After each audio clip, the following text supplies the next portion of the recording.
Graça e paz a toda a comunidade Betel, aos nossos amigos e amigas que têm nos acompanhado nesses meses, por conta da impossibilidade de estarmos prestando culto quanto comunidade.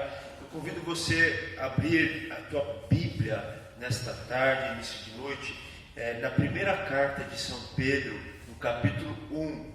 Eu vou ler do verso 1 até o verso 12. 1 Pedro, capítulo 1, do verso 1 até o verso 12. A palavra de Deus diz assim: Pedro, apóstolo de Jesus Cristo, aos eleitos que são forasteiros da diáspora no Ponto, na Galácia, na Capadócia, na Ásia e na Bitínia, eleitos segundo a presciência de Deus Pai, em santificação do Espírito, para a obediência e a aspersão do sangue de Jesus Cristo. Que a graça e paz lhes sejam multiplicadas. Bendito seja o Deus e Pai de nosso Senhor Jesus Cristo, que, segundo a sua grande misericórdia, nos regenerou para uma viva esperança, mediante a ressurreição de Jesus Cristo dentre os mortos, para uma herança que não pode ser destruída, que não fica manchada, que não murcha e que está reservada nos céus para vocês, que são guardados pelo poder de Deus, mediante a fé, para a salvação preparada para ser revelada no último tempo. Nisto vocês exultam, embora no presente, por breve tempo, se necessário, sejam contristados por várias provações, para que, uma vez confirmado o valor da fé que vocês têm, muito mais preciosa do que o ouro perecível, mesmo apurado pelo fogo, resulte em louvor, glória e honra na revelação de Jesus Cristo. Mesmo sem tê-lo visto, vocês o amam. Mesmo não o vendo agora, mas crendo nele, exultam com uma alegria indescritível e cheia de glória, obtendo o alvo dessa fé, a salvação da alma. Foi a respeito dessa salvação que os profetas indagaram e investigaram. Eles profetizaram a respeito da graça destinada a vocês, investigando qual a ocasião ou quais as circunstâncias oportunas que eram indicadas pelo Espírito de Cristo, que neles estavam, ao predizer os sofrimentos que Cristo teria de suportar e as glórias que viriam depois desses sofrimentos. A eles foi revelado que, não para si mesmos, mas para vocês, ministravam as coisas que agora foram anunciadas a vocês por aqueles que, pelo Espírito Santo enviado do céu, lhes pregaram o Evangelho, coisas essas que os anjos desejam contemplar. Que Deus abençoe a leitura de sua palavra. Amém? Como nos portar diante da vida? É sobre isto que esse texto está falando, sobre isso que essa perícope, esses versículos estão dizendo. E essa carta ela tinha como destino as igrejas situadas na região norte da Ásia Menor, uma região em que provavelmente grande parte dela foi evangelizada pelo apóstolo Paulo, que provavelmente havia nesse período restrito a sua ação se direcionando ao sul da Galácia e da Ásia. Alguns dos membros dessas comunidades, no qual Pedro escreve e direciona, podem ter sido judeus, mas muitos deles eram gentios, ou seja, pessoas que não faziam parte da nação de Israel. Pedro se dirige a eles nesse instante, como uma nova pessoa em Cristo que eles eram, os herdeiros espirituais das promessas que outrora haviam sido feitas para Israel, agora estavam se destinando à igreja de Jesus Cristo. Pedro trabalha como que se fosse um novo Israel de Cristo, a igreja. Esta obra ela é considerada por muitos estudiosos, essa epístola, como um sermão batismal. O que isso significava? Que provavelmente Pedro havia, após o ritual de batismo, feito esse sermão e posteriormente redigido como modelo de carta para que fosse destinado às igrejas. E é interessante que em toda essa carta existe algo que está presente nela, que nós vamos encontrar, que é a questão do sofrimento, como se fosse algo. Pedro trabalha essa questão do sofrimento como se fosse algo essencial para a vida cristã. E ele tem como modelo de sofrimento a vida e a pessoa de Jesus Cristo e a obra de Jesus Cristo, que é exemplificado com dois tipos. Ele começa a relatar que os profetas predisseram, os profetas anunciaram o tipo o modelo e a forma como Jesus Cristo iria enfrentar a sua jornada, e mostra-nos como a cruz, que foi tanto redentora como exemplar, ou seja, nos aponta para dois caminhos aqui. Redentora por quê? Redentora no fato de que a ressurreição de Jesus Cristo, ela manifestou e resultou para Jesus Cristo a glória. E exemplar no quê? Exemplar no fato de que os cristãos, nós, as igrejas que estavam sendo direcionadas, deveriam compartilhar tanto a vergonha quanto a glória que Jesus Cristo havia passado. Ao escrever essa carta a cristãos que estavam enfrentando uma prova de fogo, e ele diz isso lá no capítulo 4 no verso 12, o apóstolo ele dirige a mente, a mentalidade, a cabeça das igrejas, que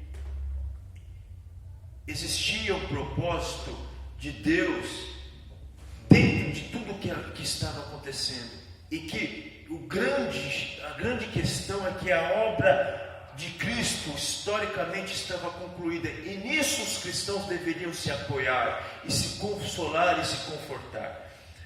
Esses primeiros versículos, ele é um cabeçado de como os cristãos devem se portar em suas vidas, como nós devemos nos posicionar, como nós devemos caminhar diante da vida que está sendo proposta para cada um de nós, enquanto indivíduos e enquanto comunidade. Em três lições rápidas, eu consigo extrair aqui a primeira lição, que é já no início da carta. Pedro trata a comunidade de fé como peregrinos ou forasteiros ou estrangeiros. O que isso significa? O que será que Pedro queria dizer quando ele trata a igreja dessa forma? Lembrando mais uma vez que ele está fazendo um paralelo entre a igreja e Israel. Ele usa essa expressão porque a igreja, de certa forma, a forma da igreja, ela é constituída, ela é formada por gente que não faz parte deste mundo. A igreja, ela tem a experiência terrena, nós temos os pés no chão, porém,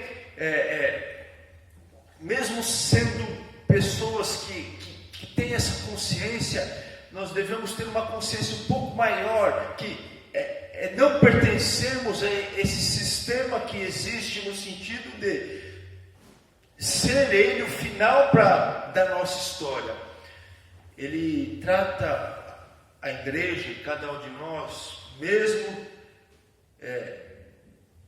sendo escolhidos, mesmo sendo pré-conhecidos presciência de Deus, pré-conhecidos por Deus, mesmo sendo santificados, porque ele fala isso nesses versículos, mesmo sendo obedientes e aspergidos das misericórdias de Deus. Tudo isso envolve a vida da igreja. Nós não pertencemos a este mundo, nós desfrutamos disso tudo, de todos esses atributos que Pedro relaciona na sua epístola. Somos escolhidos, santificados, justificados, separados, pré-conhecidos de Deus, mas ainda que estejamos vivendo isso, que nós não pertencemos a isto. E como devemos encarar essa vida, a vida que nos é proposta? Com os pés no chão, mas sabedores de que nós somos peregrinos, nós não somos cidadãos deste mundo, nós temos a nossa pátria celestial.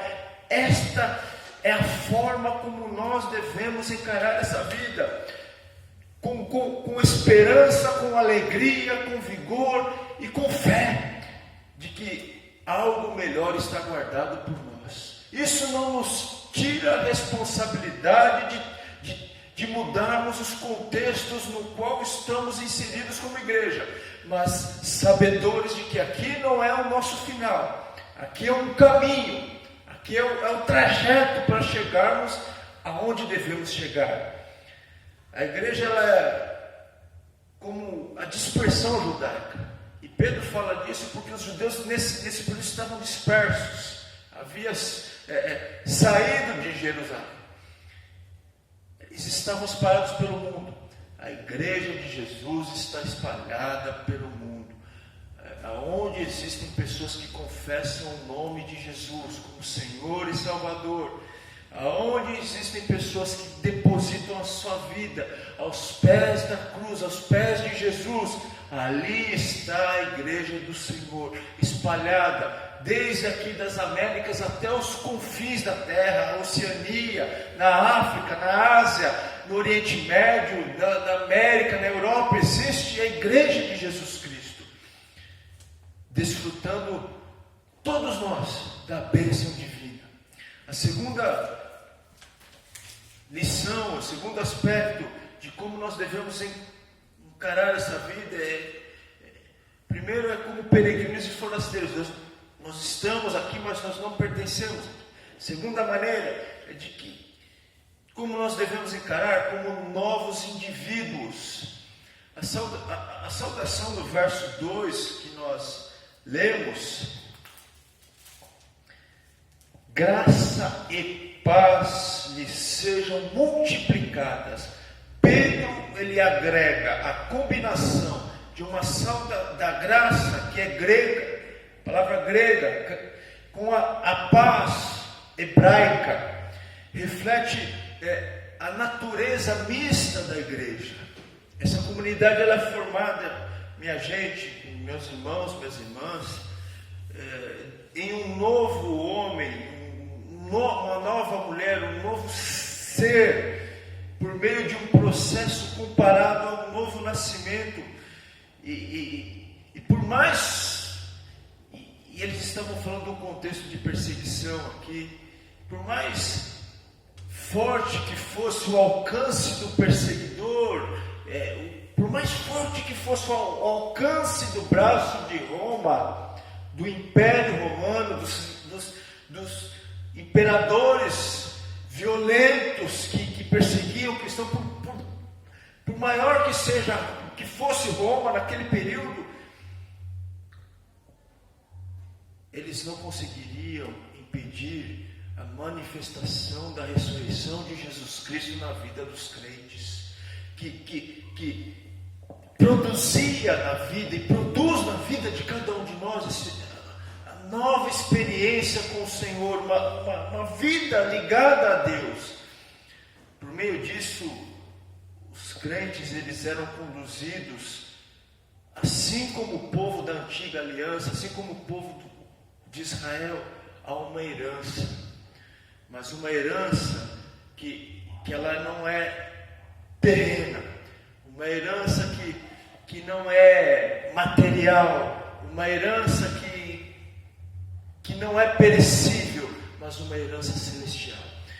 por mais que a gente ouça, por mais que a gente vê, por mais que a gente se entristece com tantas mensagens prometendo às pessoas da parte de Deus uma herança aqui na terra, uma prosperidade aqui na terra, nós enxergamos nos escritos bíblicos que a herança do cristão autêntico não é aqui. A herança do cristão autêntico está reservada, está guardada, está escondida em Deus para o grande dia. E por último, então, antes de ir por último, só para fechar esse ponto, nós devemos viver com novos indivíduos, pessoas que estão conectadas com aquilo que herdarão na eternidade.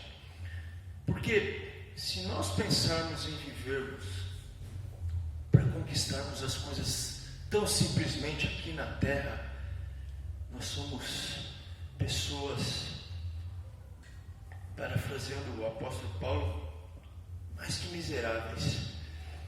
E qualquer pessoa faz isso. Qualquer pessoa, a mais simples que for, ela quer ter bens materiais aqui na terra.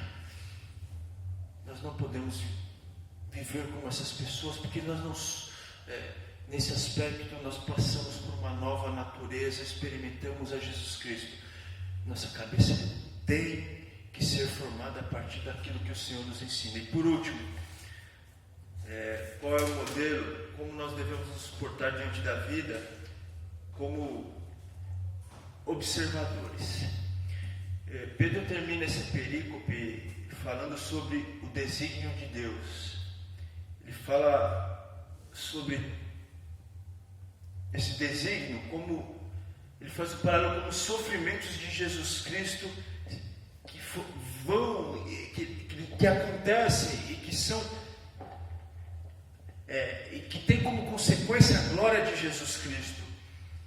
E ele nos estimula, ele instiga os cristãos da igreja aqui a proceder como Jesus, cabendo aos cristãos observarem, mas não observar no sentido de apenas olhar, observar no sentido de absorver, de entender e absorver o propósito de Deus que foi manifestado na pessoa de nosso Senhor Jesus Cristo.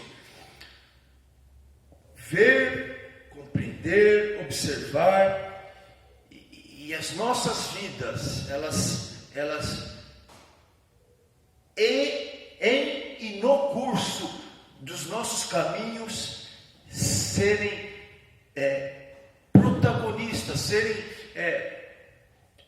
manifestantes daquilo que Jesus vivenciou. O que eu estou querendo dizer com tudo isso? Eu estou querendo dizer com tudo isso que a forma como nós devemos viver, encarar a vida, ela deve ser um estigma da vida de Jesus Cristo. Não estou falando que vai aparecer as marcas de Jesus em nossos braços, em nosso corpo no sentido literal. Não é isso apenas que eu estou dizendo. Pode ser que em alguns casos aconteçam sim, e acontece. O que eu estou dizendo é que ao observarmos a jornada de Jesus na terra através dos evangelhos, nosso proceder, as nossas ações, elas devem exemplificar, não ser meros. Eu tenho dificuldade com a palavra imitador, porque imitador você pode imitar qualquer um só por imitar. O papagaio imita o homem quando ele é ensinado a falar, mas ele não vivencia a natureza daquilo que ele está imitando. Nós temos que ser pessoas que sinalizam, que apontam, que manifestam a vida de Jesus, quando observarmos, entendermos, deixarmos ser convencidos pela vida que Jesus teve, pela morte que Jesus teve, pela ressurreição que Jesus teve, e estendermos isso nos dias que o Senhor tem para cada um de nós. Os dias, uns mais longínquos, outros menos, não importa, mas os dias que nós passarmos, que atravessarmos por esta vida, por esta caminhada, por este caminho, eles possam ser dias, eles devem ser dias que as pessoas enxerguem as marcas de Jesus através de nós. As pessoas precisam enxergar as marcas de Jesus em nós. Eu quero terminar essa mensagem relembrando os três aspectos dela. Como nos portar diante da vida. Primeiro, como peregrinos, como forasteiros, como estrangeiros. Nós estamos aqui. Nós consideramos o contexto que nós estamos, mas nós não pertencemos a esta vida, a este mundo, a esta terra. A nossa pátria é outra. Segundo, como nós devemos nos portar diante da vida, como novos indivíduos. Nós que passamos pela experiência do novo nascimento, não podemos mais pensar como pensávamos, agir como agíamos. Nós somos uma nova criatura, uma nova criação por meio de Jesus Cristo, através da ação poderosa do Espírito de Cristo em nós. E terceiro, como nós devemos nos portar diante da vida, como observadores, pessoas que olham, enxergam, veem, que compreendem e que absorvem os caminhos de Jesus, para que esses caminhos de Jesus sejam claros para as pessoas que nos cercam, as pessoas enxerguem as marcas de Jesus em nós. Vamos orar? Ó Deus poderoso, Deus maravilhoso, obrigado pelo dom da vida, pela dádiva da vida, pela graça da vida, Deus, aonde nós, filhos e filhas de Deus, podemos manifestar as marcas de Jesus, o nosso Senhor, Pai. Podemos encarar essa jornada, podemos encarar esse caminho de uma maneira diferente, de uma maneira relevante, de uma maneira, ó Deus, onde podemos ser instrumentos poderosos nas Tuas mãos. Senhor, eu oro para que o Senhor dê oportunidade para que as pessoas conheçam o caminho,